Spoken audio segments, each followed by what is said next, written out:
Households impacted by flooding will begin getting lump sum grant checks of $15,000 and $20,000 from tomorrow to replace damaged items. Prime Minister Dr. Keith Rowley made the announcement at today's post-cabinet media briefing. Wason has more.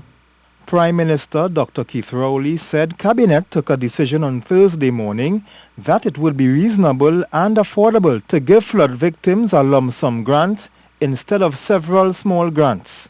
These grants will be valued at $15,000 and $20,000 to replace damaged items. However, for people living in Greenvale, they will not be eligible for further assistance to repair their plumbing or electrical, as this will be undertaken by the HDC.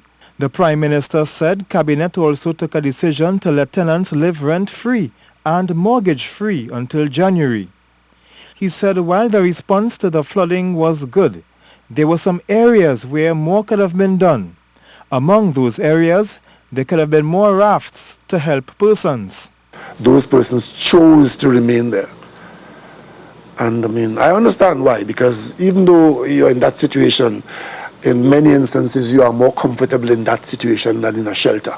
Because in the shelter it is such a disrupted environment that you're sharing a common space with maybe one or two toilets in a community center.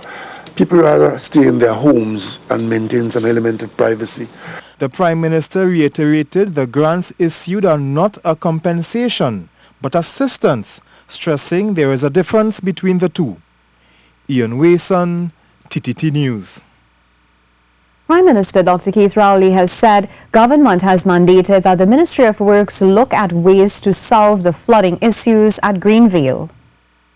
To immediately conduct a hydrologic investigation of the areas, particularly in the South Lahoket area that leads into Greenvale, to determine why Greenvale was so heavily impacted, and to determine what, if anything, can be done in terms of physical works to interfere with the drainage system there, to, if not eliminate, but to ameliorate and bring greater comfort to those persons who live in that area.